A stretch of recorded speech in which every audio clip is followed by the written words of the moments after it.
But I don't know.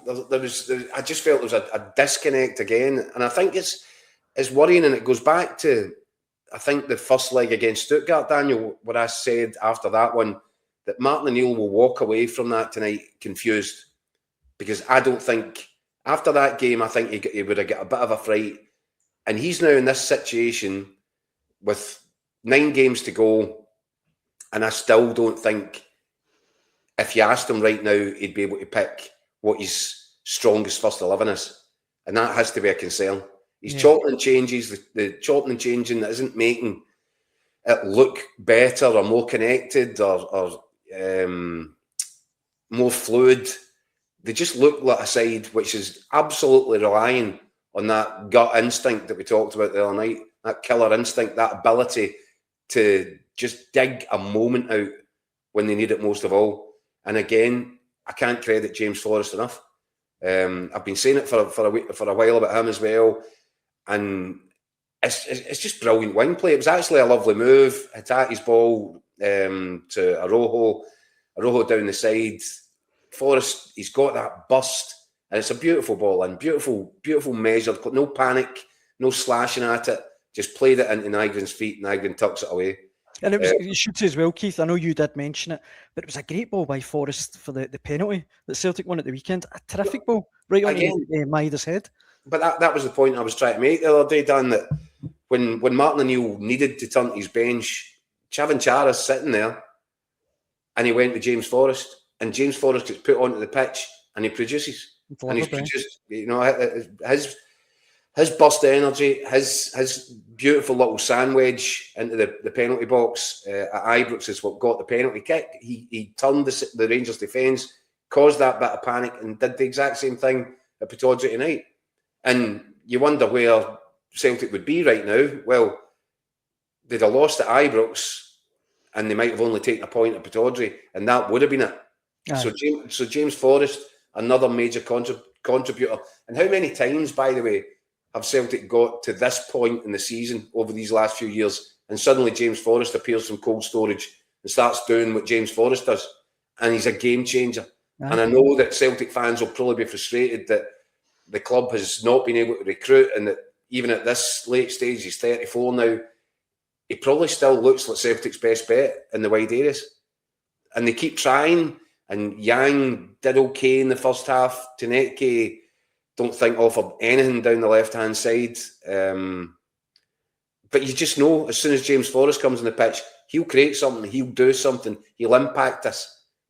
And I'm struggling to think of a time where he hasn't. When he has been given the opportunity either as a starter or off the bench, 9 times out of 10, almost 10 times out of 10, James Forrest will do something that none of the others that are playing in these wide positions are doing. Yeah. No, I mean, the comments reflect that as well. Rebel says Jamesy getting a year's extension for sure in June. Chick says it's not like he's the most decorated Celt for a reason. This one as well. Central Scott says Keith is right about Forrest. Who gives a damn if he's 34 or 44? He continues to produce the goods. Big Rab says after Sunday, Celtic go to a game a week, have a lot more time in the training pitch to work on tactics. Celtic haven't been able to have time on the training pitch since November. Which I think is a good point, but just going back to the team itself, Keith, you can have all the training time you want.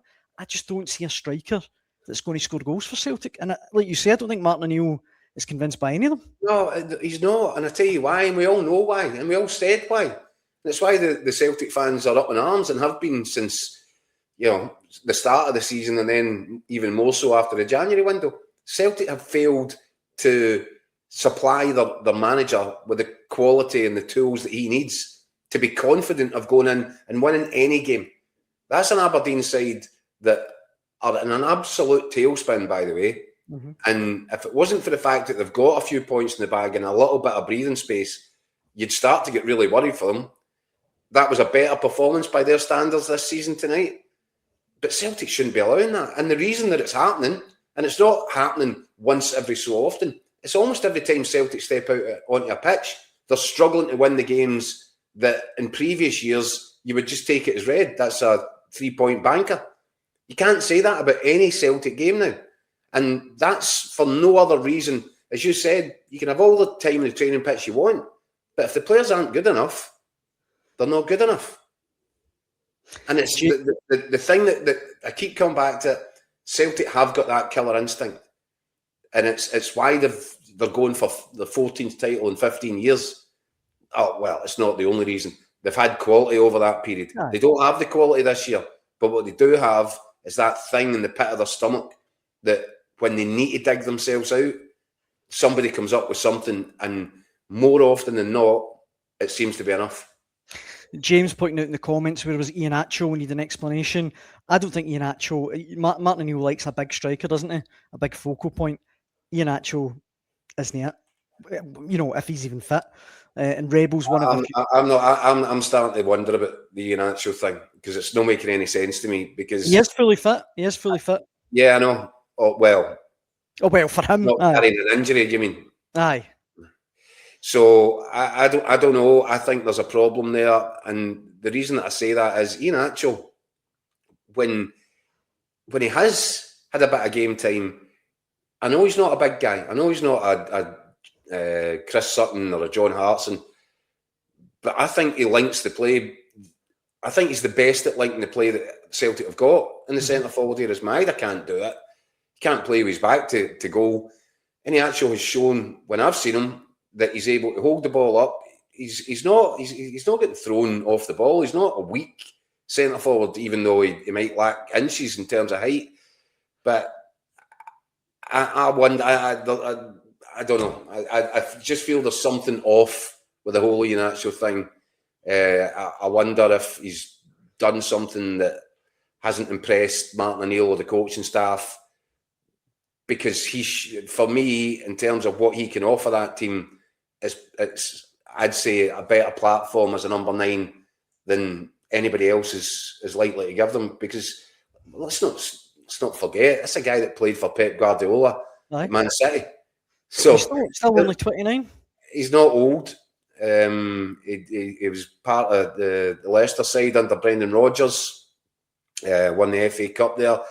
Don't think he was part of the Championship winning side with Leicester, but he's played big games for big clubs, for good managers, and Celtic aren't getting enough out of him. Now, why that is, I don't know. It would appear to me that they're seeing something. I don't know if it's attitude, I don't know what it is, but if he was fully fit and they were happy with everything they were seeing on the training ground, he'd be getting a lot more game